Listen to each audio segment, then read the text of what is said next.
नेता विपक्ष बनते ही राहुल गांधी बेहद आक्रामक दिखाई दे रहे हैं। बीजेपी समेत प्रधानमंत्री नरेंद्र मोदी तक को राहुल कई बार घेरते नजर आए हैं और ये चीजें बीजेपी नेतृत्व को बहुत ज्यादा परेशान कर रही हैं। इसलिए बीजेपी अब कांग्रेस के हर वार का तोड़ तो ढूंढ ही रही है, साथ ही राहुल गांधी पर चौतरफा हमलावर भी है। तो बीजेपी ने इन दिनों राहुल गांधी पर ऐसे गंभीर आरोप लगाए हैं जिनका जवाब तलाशना राहुल गांधी के लिए टेढ़ी खीर साबित होगा। बीजेपी की ओर से पहला सियासी बाण बीजेपी नेता सुब्रमण्यम स्वामी ने चलाया। दरअसल बीजेपी नेता सुब्रमण्यम स्वामी ने उनके खिलाफ सुप्रीम कोर्ट का दरवाजा खटखटाया। वो इसलिए कि सुब्रमण्यम ने राहुल गांधी की नागरिकता पर गृह मंत्रालय से जवाब मांगा। जवाब नहीं मिला, जिसके बाद उन्होंने राहुल के खिलाफ सुप्रीम कोर्ट में याचिका दायर कर दी, क्योंकि स्वामी ने दावा किया है कि राहुल गांधी ने एक ब्रिटिश कंपनी के लिए दाखिल किए गए एनुअल रिटर्न में खुद को ब्रिटिश नागरिक बताया है। इसलिए सुप्रीम कोर्ट की चौखट पर जाने से पहले स्वामी ने दिल्ली हाईकोर्ट का रुख किया। हाईकोर्ट से गृह मंत्रालय को निर्देश देने की दरखास्त की। स्वामी की अपील के मुताबिक हाईकोर्ट गृह मंत्रालय से उनकी दायर याचिका पर अब तक की गई कार्रवाई पर स्टेटस रिपोर्ट तलब करे। दिल्ली हाईकोर्ट में दायर याचिका में सुब्रमण्यम स्वामी का कहना है कि उन्होंने राहुल गांधी की नागरिकता को लेकर गृह मंत्रालय को 5 साल पहले शिकायत दी थी। हालांकि अभी तक गृह मंत्रालय ने यह साफ भी नहीं किया है कि इस मामले पर उसने क्या फैसला लिया है या क्या कार्रवाई की है। वहीं राहुल की नागरिकता को लेकर उठे हंगामे के बाद उपराष्ट्रपति ने भी राहुल को निशाना बनाया। उन्होंने कहा कि संवैधानिक पद पर बैठा एक व्यक्ति सुप्रीम कोर्ट से स्वतः संज्ञान लेने के लिए कह रहा है ताकि हमारी अर्थव्यवस्था को नष्ट करने के उद्देश्य वाले विमर्श को हवा दी जा सके। दरअसल उपराष्ट्रपति का ये कमेंट सेबी अध्यक्ष के खिलाफ हिंडनबर्ग रिसर्च के आरोपों को लेकर कांग्रेस के मोदी सरकार पर हमले के बाद आया।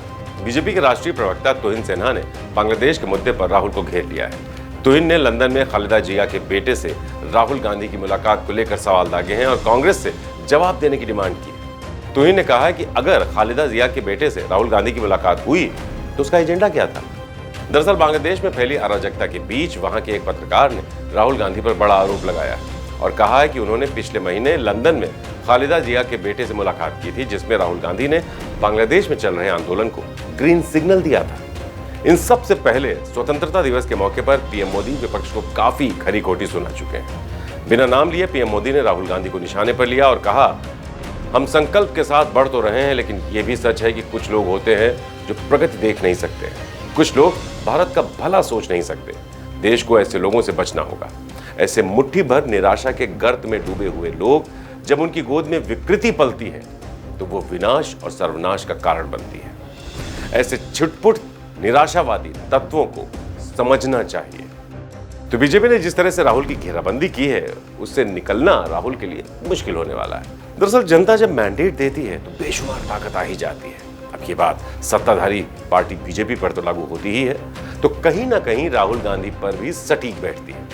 अब बीजेपी इन दिनों ताकतवर है, समझ में आता है, लेकिन बात करें राहुल गांधी की, तो राहुल भले ही विपक्ष के नेताओं को साथ लेकर इंडिया गठबंधन को सत्ता ना दिला पाए हो, लेकिन इतनी राजनीतिक एनर्जी तो हासिल कर ही ली है कि सड़क से संसद तक मजबूती से मैदान में डटे हुए हैं। इसलिए विपक्षी नेता राहुल का ये तेवर बीजेपी के लिए बर्दाश्त करना मुश्किल होता जा रहा है।